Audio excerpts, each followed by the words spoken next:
This is the aftermath of an unboxing video. Usually people don't focus too much on this because they focus on this stuff, which you will be seeing in about a minute or so, but all this first had to come from here. Hey, what's up everyone, Danny here. This is the next Let's Unbox It Together video where I do a mass unboxing of things that I bought over the last few weeks and months. And basically saved them and left them unopened until now where I unbox it in front of the camera. I personally like to go over the types of deals that I find and how much I pay for these parts, because most, if not all of these things were bought in some sort of deal or they're just really cheap to begin with. And I like talking about that. I like talking about, why it's a good value or not. But yeah, let's get right into the unboxing. But let me take this tower down first before it falls over from being unstable.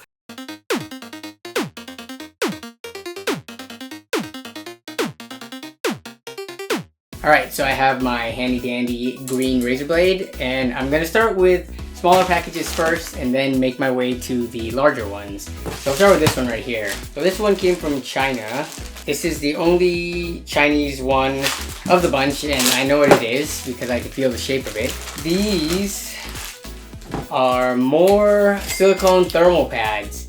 So if you remember in the, I think last Let's Unbox It Together, those ones were a little bit thinner. Those were half a millimeter thick. These ones are 2 millimeters thick, so they're 4 times as thick. The thinner ones I bought previously, those work for when it just goes VRM, you put the pad on and then you put the little tiny heatsink on it where it sits directly on top of it. For graphics cards, you need something to be able to fill the gap, because like for heatsinks on graphics cards, those are like a fixed position away. Alright, next up we have this package from Amazon. Fan hubs and fan splitters. I didn't realize I needed these until I started doing some like really low end builds that only had like one fan header. So then if your case had any more than like one extra fan, you wouldn't be able to connect it. I bought these just in case I do some more cheap builds and I needed to split the fans. Alright, next up is this box from Refurb for Less. Alright, we got 2 hard drives, so let me open one of these up.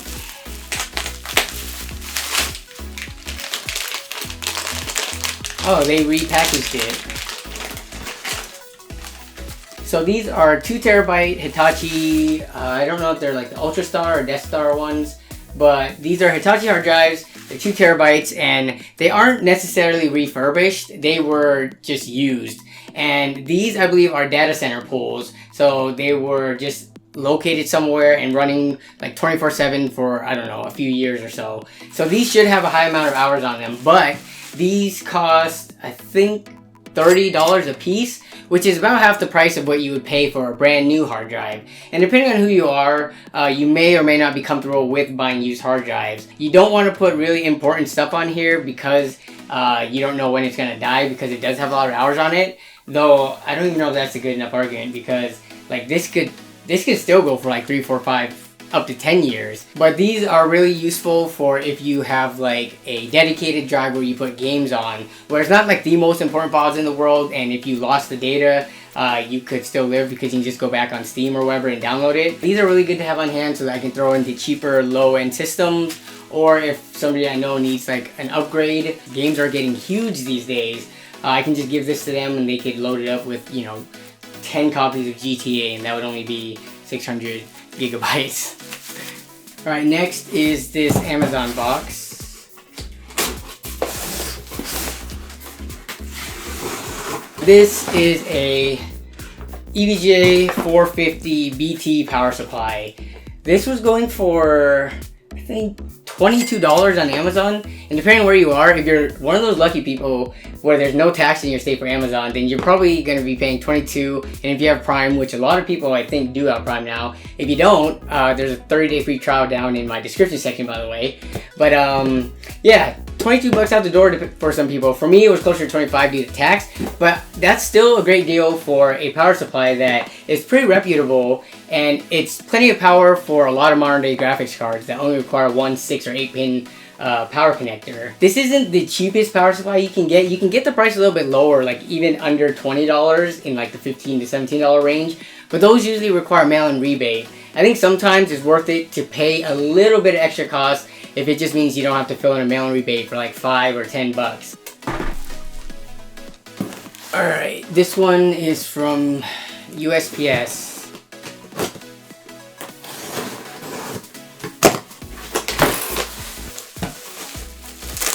So this is a Seasonic 80 plus bronze rated 350 watt power supply. My friend Lee, from ComTV, you guys know him, he posted this deal on Twitter actually, and that's where I saw it first. And I bought one, and I think it was like 15 bucks, maybe it was 13, 15 around there. It'll be on the screen. These are usually used for like the workstation, office PCs, stuff like that. It doesn't have a powerful graphics card, or if it does, it's something that draws power from the PCIe slot. I think what the seller that sells these does is they pull it from pre-built machines, so they can't mark it as new because it's not brand new packaging, but they mark it as like new or similar to open box.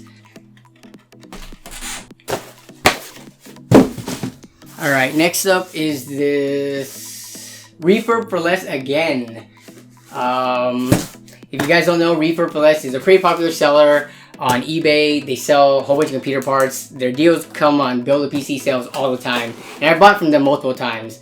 And all their stuff is not necessarily refurbished. Sometimes they sell brand new stuff. Actually, a lot of times they sell stuff brand new. So don't let the name fool you. Ah, yes! I think this is the thing I'm most excited about.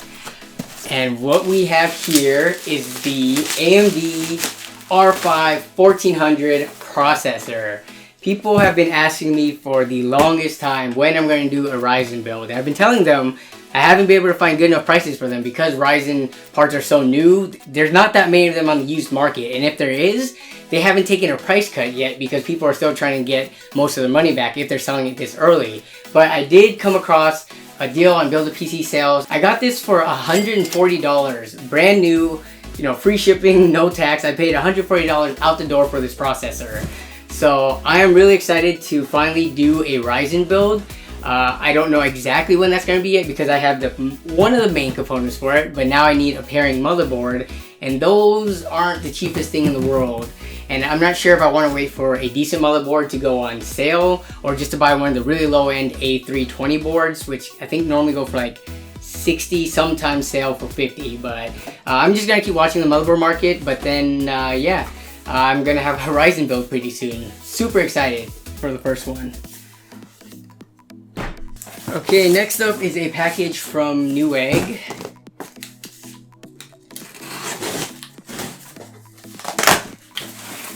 And what we have inside, CryoRig M9 coolers. So I got two different ones, the M9i and the M9a, which is I for Intel and A for AMD, which is a really unfortunate thing about these coolers because it's not like the Hyper 212 Evo or a lot of the other coolers that come with, either a bracket that supports both or two separate brackets.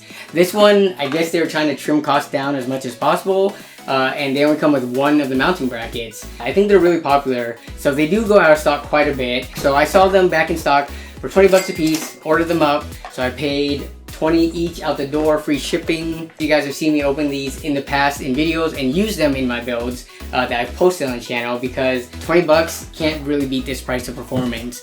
You're coming in at, Hyper 212s levels of cooling here, and they're a lot smaller, easier to fit in cases, less RAM clearance issues, all around good things, except for the dedicated AMD or Intel brackets. That's the only complaint I have about them. But for normal people who don't do a lot of builds where they're like switching stuff out a lot, I think these would be great because you're not gonna be swapping AMD to Intel, AMD to Intel all the time. So buying one cooler would last you quite a bit. Next up is this. It's an Amazon box, but this is from a person. So this is a hardware swap buy right here.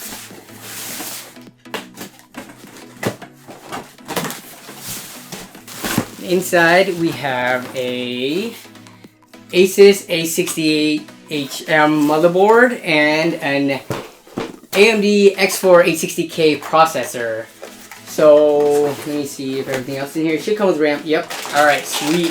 So I bought this combo on hardware swap for $75 out the door. So that includes the shipping, which will probably cost them like $15-ish to ship this box. So at the end of the day, the guy probably pocketed, after fees and shipping, $60. He let go of a motherboard, 8 gigabytes of DDR3 RAM, and an 860K for 60 bucks. And I thought this was an awesome deal because if you work out the math, since I paid 75 for it, that's like getting the, let's see, the processor for like 30 bucks, and then the RAM for like 30 bucks, and then that leaves the motherboard at like 15. So that's really cheap prices for all these components. And while this isn't the newest architecture, you can build a really decent 1080p gaming system with this setup. And at 75 bucks, all you have to do is throw in like a, I don't know, $70 to $80 graphics card, buy a case, get one of these cheap power supplies, and you have like a $200 system that can game at 1080p, like medium, maybe high, depending on if it's more GPU or CPU dependent. Okay, this box is next. Last two boxes. Atlanta Network Technologies. That does not sound familiar, but it might be because like it's an acronym for, like, I think it's an eBay. Can't tell. We'll see once we get inside. Ah, yes. Okay. So this is an eBay store. Antec? I don't remember what the name was online. It's not Antec, but this is an ASUS Z170K motherboard. So after rebate, you know, after taxes and shipping and all that stuff, this will be a $40 Z170 motherboard. That's brand spanking new. Now I bought this because I am on a 6700K, and I actually already have a Z170 motherboard, but mine is micro ATX. This one is a full ATX one, and the new case that I transitioned to does support ATX. So I could put a new motherboard in there, but I haven't decided exactly what I'm going to do with this yet. I just bought it because it's a really good deal, and motherboards are those things where over time they're going to get more expensive once they stop producing them. And with this one, I could either go with upgrading my own system with it, which would be a really good cheap upgrade, or it would be a side grade, not an upgrade. Or I can use this as like a Kaby Lake processor if this needs a BIOS update. I don't know if this one will or not. Still cheaper than any B250 motherboards that I've been able to find. This is one of the things that I would say, if you have the spare cash, it would be worth the investment. Because if anything, you could just flip it on Craigslist to make a little bit of profit. Or if not, you should easily be able to get how much you paid for this, because it was going for so low of a price. Alright, last box. And this one is from EVGA themselves. I remember what this is. This is B stock items. And you can probably guess, maybe you can guess based on the size of this. Definitely not a graphics card, right? I'm going to show you inside what we have. I was not expecting them to have their own individual boxes. 4 EVGA 600 watt white label power supplies. Let me get these out of the box. Alright, so we have 4 600 watt power supplies. So I've used these in the past before in builds, and normally I get them from Best Buy. They used to go on sale for 30, now they go on sale for 35. EVGA had these for 20 bucks a piece. I didn't have to pay tax on them, and they were free shipping. To get this heavy box to me, they provided free shipping. So these are 20 bucks a piece for 600 watt power supplies. Not like the top grade, you know, best components on the inside, best efficiency ratings. These units, from my experience, as well as a lot of other people's experience, these work well for their price. At $20, they're just a steal. You're gonna be able to power any graphics card, any single solution graphics card anyways, in any system. So I bought this because they were too good of a price to pass up. I use these all the time, and with B stock, they're not necessarily you know, damaged and then refurbished.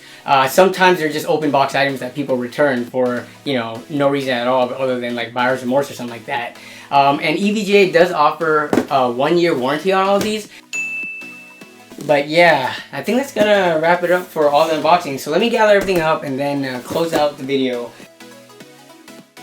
So that's gonna wrap it up for this video. If you enjoyed, please be sure to leave a thumbs up. And if you're new to the channel, please consider subscribing if you want to see more content. Let me know down in the comment section below multiple things. Let me know what you thought the best deal was out of this bunch. And let me know what you wish you would have hopped on sooner to be able to get it when the deal was available. And also let me know if there's anything that you're excited to see in future content, because I think not all of these things are going to make it to a future video, but I think a lot of them will eventually in some sort of form. But I'm personally most excited about this Ryzen 5 1400. This was definitely not the best deal in terms of like discounted price of this bunch. I think this is only like 30 or so bucks off of MSRP. I don't remember what these retail for, but I just know that when I saw it for $140, that was the lowest price I had ever seen for it, so I hopped on it really quickly. But I'm just really glad to finally have this in my possession. Never owned any Ryzen parts, whether it be the motherboard or CPU, or even like an AM4 cooler. But it's really good to know that I'm like one step closer to finally do a Ryzen build on the channel. And honestly, if R3 Ryzen chips were out, I probably would have bought that instead. I just haven't done it yet because a lot of the R7 chips are pretty expensive, and the R5s are still pretty pricey, especially for like the slightly higher end ones. 1400 is like the lowest of the bunch, but I think it's still going to perform really well. But yeah, let me know what you're excited to see, and thank you as always for watching. I really do appreciate it, and I look forward to reading all your comments down below in the comment section, as well as seeing you in the next video. Bye.